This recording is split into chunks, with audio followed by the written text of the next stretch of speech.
Hello and welcome to this edition of Wineskins. I'm your host, Father Jim Korda. Wineskins features reflections on the lives of the saints and the sacred scriptures, along with thoughts on a variety of topics and issues from a Catholic perspective. It is brought to you by the annual Bishop's Appeal, the Catholic Communication Campaign, and St. Paul's Catholic Books and Gifts, a division of the Society of St. Paul. On our show today, we will enjoy an interview that I have with Amy Roshak, featuring the St. Paul Outreach. We will also look at the life and times of all the saints, and we will hear a reflection on the readings for this 30th Sunday in Ordinary Time. That and more coming up on Wineskins. In our current issue today, I will speak with Matt Abramowski. With me is Matt Abramowski, who is the Program Director at the Villa Maria Educational and Spirituality Center in Villa Maria, Pennsylvania. Welcome to Wineskins. It's good to be with you again, Father. You know, whenever we get together and talk about that wonderful center out there at the Villa that's really so near to many of us here in the Diocese of Youngstown, it's always good to know what drives the Villa to do what they do. So talk briefly about the charism of the sisters and how it's really the moving force. The Villa is the home of the Humility of Mary Sisters. And Mother Madeleine, who founded the community in France, her line was, "Our door is always open to anyone who wants to come to our home for the glory and honor of God." And so a real sense of hospitality and welcoming people has been a big ministry of the community. And through that lens, too, has gone so many of their ministries. They have a farm out there, and half of everything they donate gets donated to local food banks, soup kitchens, and places like that. So not just welcoming people to the Villa, but that sense of hospitality, of looking around, identifying needs that aren't being met and responding to them, is the driving force of the sisters and then of all the ministries that are part of their community. Many years ago, my sister went to the Villa and graduated from the high school there, as did many of the young women in and around our valley and around the country, actually. But those ministries of the Humility of Mary Sisters have really changed over the years. We know that they're very big in the hospital ministry as well. Tell us about some of those ministries that continue in their name. Sure. You mentioned the school, Father, and so many people who come to the Villa, either if they didn't go to school there themselves, they know someone who went there. And so they are still active in education. They sponsor an all-girls school on the west side of Cleveland, Magnificat High School.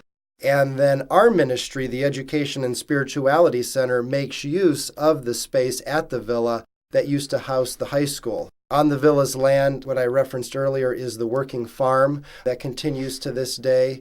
The sisters are very active still in parishes, in schools, in healthcare. What's now Mercy Health used to be Humility of Mary Health Partners, started with the very first St. Elizabeth Hospital right at Villa Maria to take care of railroad workers in Lowellville, and obviously that has grown into a whole network. So the sisters are very diverse in the ministries they're involved with. They always try to identify needs that aren't being met and try to respond to them in a very loving and compassionate way.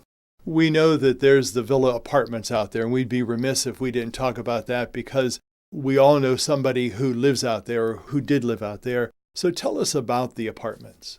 The apartments have been at the Villa for over 25 years now, and it's connected to the Mother House building. Therefore, folks who are in their upper 50s and able to live independently, you have your own apartment. You can prepare your own meals if you'd like. For those who don't want to cook, you can take a meal plan through the dining room. And then you have access to all the amenities at the Villa, from the swimming pool to the post office, to the art house, to the outdoor labyrinth.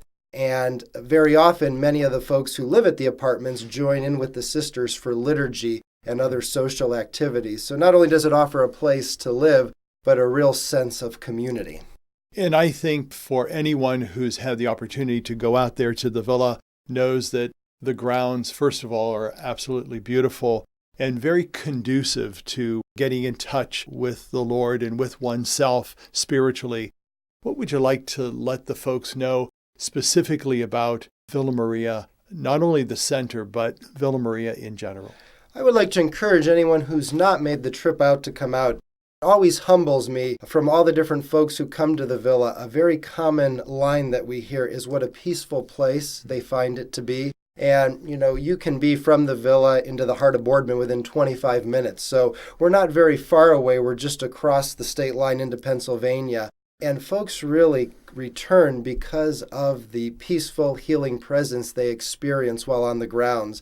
And it's directly related to the living faith of the sisters and the strong legacy that they've built there and their strong faith and trust in God. And so for anybody who's not been there, we encourage them even to make a day trip to walk and experience the grounds and just get a sense or a feel for the place, because we find that often once someone comes, they'll return many times in the future because of the great gift of God's peace and God's healing that folks experience on the land and in the community at Villa Maria. Well, Matt Abramowski, it's certainly a pleasure to have you on Wineskins and to share with us the wonderful things that happen there at Villa Maria, Pennsylvania. We are longtime friends and devotees of the wonderful work out there, and so our continued prayers to you and to the many sisters who are involved there. Thank you. Thank you, Father. For Wineskins, I'm Father Jim Korda. To tell us more about all the saints is Brother Aloysius Milella. He is from the Society of St. Paul in Canfield. The solemnity of the Feast of All Saints is probably Celtic in origin. The Martyrology of Ireland lists April 17th as a commemoration of all the martyrs, and April 20th as the Feast of all the Saints of Ireland, Britain, and the rest of Europe. In England, St. Bede's Martyrology has no mention of this feast, but in the 8th or the beginning of the 9th century, November the 1st is listed as the Feast of All Saints. At Rome, the feast was celebrated with a vigil and fasting in the 10th century, but Rome borrowed from the East the date, May the 13th. On this same date in 609, Pope Boniface IV dedicated the Pantheon in Rome as a church in honor of, quote, Mary ever Virgin and all the martyrs, unquote. The feast was celebrated in the Easter season to emphasize the paschal victory of the martyrs. We know from a sermon of St. John Chrysostom, however, that in the Byzantine Rite, the Feast of All Saints was celebrated on the first Sunday after Pentecost. The Feast of All Saints applies not only to all the canonized saints, but to all the souls that are in glory. Every person in heaven is a saint, because each one has reached the perfection of charity. There are 3 themes in the liturgy of this feast. First, in the opening prayer we say that we rejoice in the holy men and women of every time and place, and we ask their prayers will bring us God's forgiveness and love. The first theme is therefore our belief in the combined intercession of the saints. In the prayer over the gifts and the prayer after communion, mention is made of the glory of the saints, in which all the blessed will share. The second theme is therefore the concept of the Holy Jerusalem, which is the goal of our earthly pilgrimage. We journey in hope, and with an awareness of the saints' concern to help and save us. The third theme is found in the prayer after communion, where reference is made to the table of the Eucharist and the joy of the kingdom, where Jesus is Lord forever and ever. Our faith tells us that we can pass from the Eucharistic table to the eternal banquet in heaven. The significance of the feast is given in the office of readings, in the sermon by St. Bernard, which replaces the former reading from St. Bede. Clearly, if we venerate their memory, it serves us, not them. But I tell you, when I think of them, I feel myself inflamed by a tremendous yearning. Calling the saints to mind inspires, or rather arouses in us, above all else, a longing to enjoy their company, so desirable in itself. In short, we long to be united in happiness with all the saints. But our dispositions change. The church of all the first followers of Christ also await us, but we do nothing about it. The saints want us to be with them, and we seem to be indifferent. The souls of the just await us, and we ignore them. For Wineskins, I am Brother Aloysius Milella.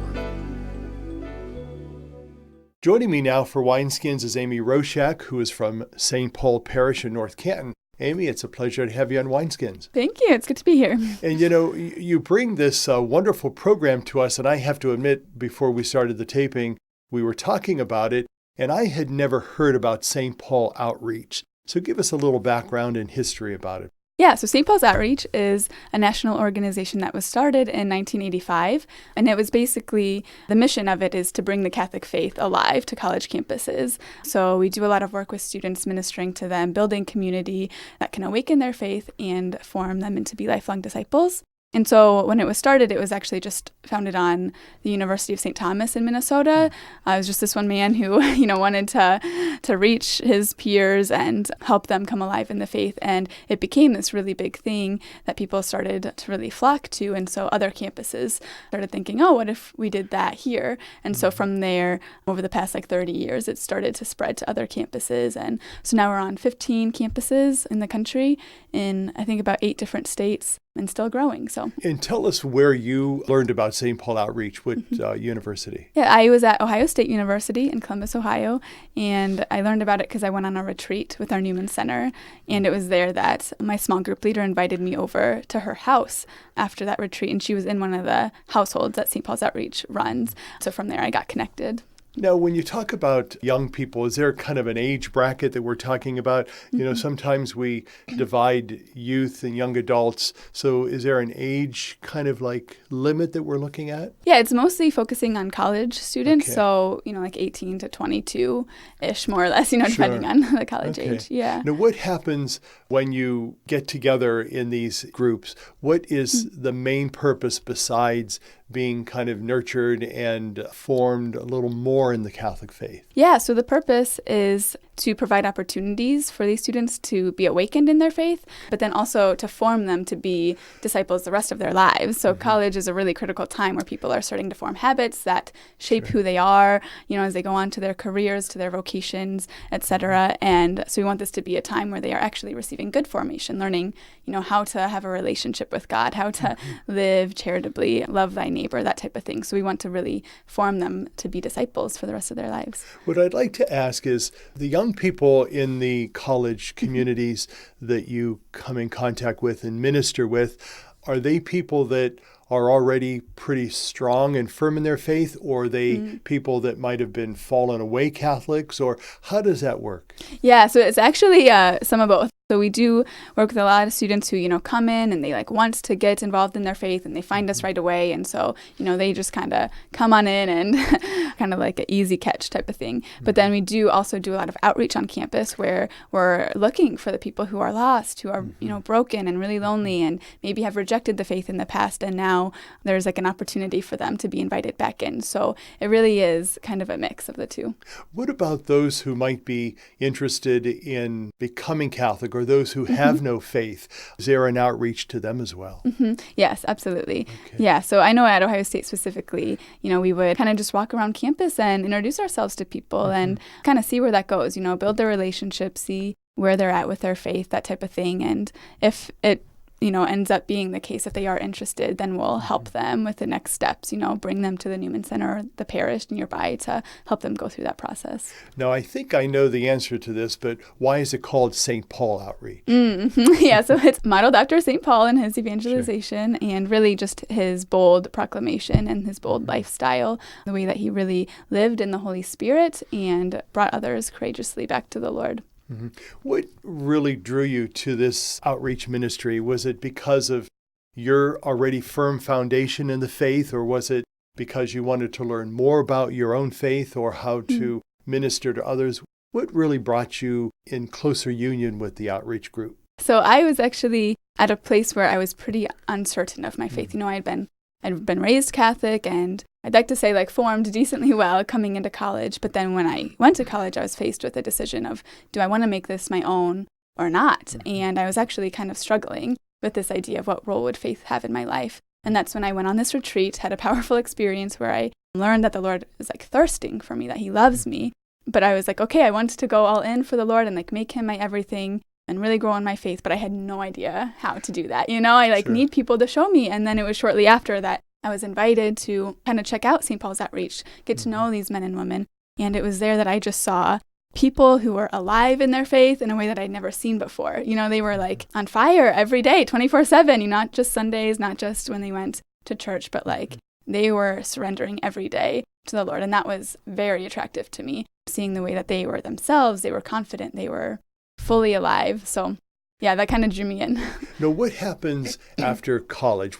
How does that ministry and how does that faith within you and within those that are part of it continue in your adult life? Yeah, so we hope that this is something that they would continue. So at St. Paul's Outreach, a lot of what we do is actually developing a lifestyle of prayer, of community. Those are things that are really important to continuing the faith. So we want our students to be able to continue their personal prayer lives, continue seeking out the sacraments to help sustain them. And also, really important, we see community as a huge deal, for helping us really on our walk to the Lord. So finding, whether it's in a parish or whether it's, religious life, some community that can really help them foster this growth. Tell us what your hope would be down the road, especially with your involvement with St. Paul Outreach, but also how you might invite and encourage others to be part of it. Yeah, so I'm actually serving as a missionary right now with St. Paul's Outreach. So it's my full-time job, and it's something that would definitely be open to doing for a longer term, to just keep working on college campuses and bringing more men and women into the faith.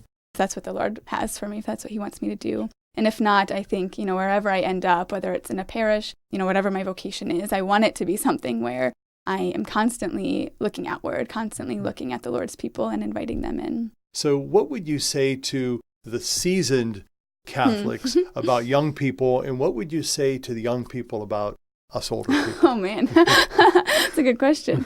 I think to the seasoned people, I would say to hope, to really hope, because they are out there and there are men and women still who maybe, they are still far away from the church, but the Lord wants them. He is jealous for them, and he has ways at bringing his people back to him. So just don't lose hope, remain encouraged, and know that, whatever the situation is of the young people, they're going through a lot, and there's a lot happening in our world, but the Lord is bigger. He is victorious, and so he can bring them back.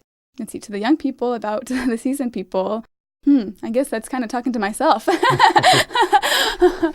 There's obviously an age gap, and we were raised differently, the young people and the seasoned people. And so I think there's a lot of patience that needs to happen, a lot of understanding of how we grew up and what our circumstances are. And I think we can work together. I've seen it, with the seasoned people that I've been meeting with at my parish and whatnot. There is a relationship that can really happen there. And I have felt very encouraged by talking to some of the seasoned men and women at my parish. I think keeping on to those relationships and learning from them, there's a lot we can learn. Well, Amy Roshak, it was certainly a pleasure to have you on Wineskins today. Thank you for your young adult ministry, which I would refer to as that. You're reaching out to young people, and we certainly appreciate your ministry, your mission, and your outreach, and we pray for you in that. Thank you so much. I appreciate it. For Wineskins, I'm Father Jim Korda. For more information and to listen to Wineskins, please visit the website www.doi.org of the Catholic Diocese of Youngstown for more information. Stay with us. We'll be right back. Christopher Minutes. Thoughts on making every day count. Here's Monsignor Jim Lisanti. Today I'd like to share with you a Christopher prayer about the qualities of an effective leader. Blessed is the leader who knows where to go, why it matters, and how to get there. Blessed is the leader who knows no discouragement, who presents no alibi. Blessed is the leader who knows how to lead without being dictatorial. Blessed is the leader who acts out of concern for the common good and not for personal gratification. Blessed is the leader whose head is in the clouds but whose feet are on the ground.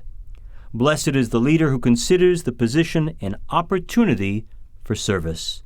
For a free copy of this prayer, write to the Christophers, New York, New York, 10017, or visit our website at www.christophers.org. I'm Monsignor Jim Lasanti. Make it a great day. Church World Service believes that being self-reliant is a joy everyone should share. So around the block or around the world, share the joy. Our music today is provided by Father Joe Higginbotham, courtesy of Saints Francis and Clare Press. It is from their CD called To You We Give All Praise. Lord, make me an instrument of your blessed peace. Where there is hatred, let your love increase. Where there is injury, bring your pardon, Lord. Where there is doubt and fear, faith in you outpoured. Where there is great despair, hope in you must reign. Where there is darkness, bring your light again. Where there is sadness, let me bring your joy. Every gift that I now have, you may now employ. O divine Master, grant that I not see consolation but a heart humble, pure, and meek, not to be understood as to understand, to bring love as you would love, let me be your hand. It is in our giving that we do receive. It is in our pardoning that we are set free. It is in our dying that we are reborn to a life of joy and peace, to eternal morn.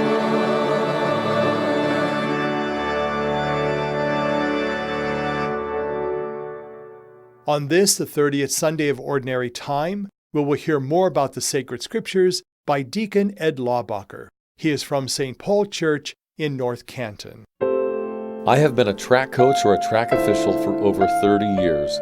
I love the sport of track and field. I primarily coach at the middle school level, but officiate meets at the middle and high school level now. The official handbook for track officials now encompasses 3 different manuals. One that includes all the rules for each event, one that is strictly for officials and their duties, and one that only includes hundreds of examples of potential rule infractions and the explanations. I read through them every spring in order to keep myself up to date on the rules, yet I often forget some minor details and have to frequently revisit the rule books to remind myself throughout the season.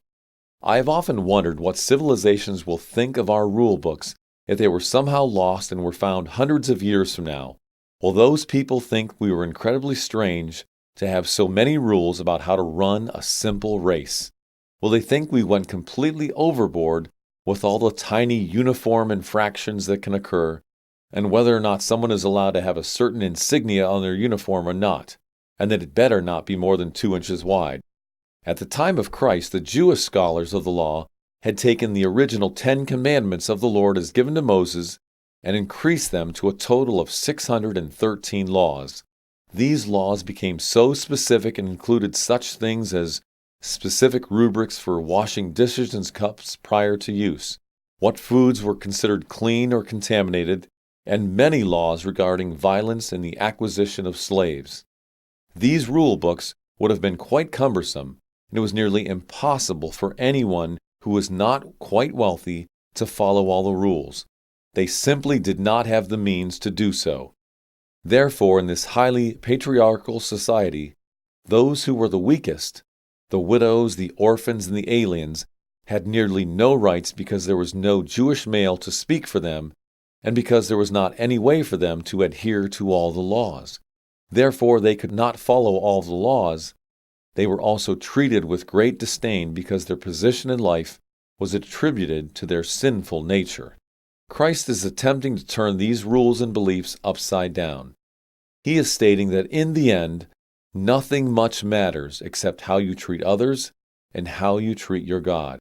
All these other rules belong way out on the periphery because they have nothing to do with an individual's relationship with the Lord or with others.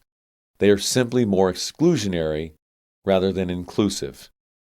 In our first reading from Exodus, the Lord is reminding the people that they must not take advantage of widows, orphans, aliens, that they must not take advantage of anyone who is weaker for several reasons. First, because they were also aliens in Egypt and were treated with great compassion during the famine. They should remember what that felt like. Moreover, they must treat everyone with respect and with dignity and with compassion, because this is how the Lord deals with them, and they are supposed to try to be like Him. Nearly 1,200 years later, Christ is reminding the Sadducees and Pharisees of the same message. Focus on the big stuff in life. Don't let the minor details get in the way of what is most important. And what is most important is that we love God with everything we have, that we treat Him as our King and attempt to serve Him and to be like Him. We are to seek His way of holiness, His way of compassion, His way of treating others. We are to treat our neighbors, indeed all people, with the same love and respect that we would wish for ourselves. These are the big rules. These are what we are to focus on. These are guiding us to how we must love. Let these rules supersede everything else. Don't attempt to make it too complicated. When we were children and would race, it was all pretty simple. The race started, and we ran to a certain destination, and we knew who won. It works the same way in God's kingdom, except anyone who gets to the destination is a winner, and we are attempting to help everyone get there. Make it your aim this week to help everyone you meet, alien or friend, rich or poor, those lost or those who know their way. Help them all on their journey with a love of compassionate God. For Wineskins, I'm Deacon Ed Laubacher. The Word of God instructs us that we are all God's children and calls us to care for one another.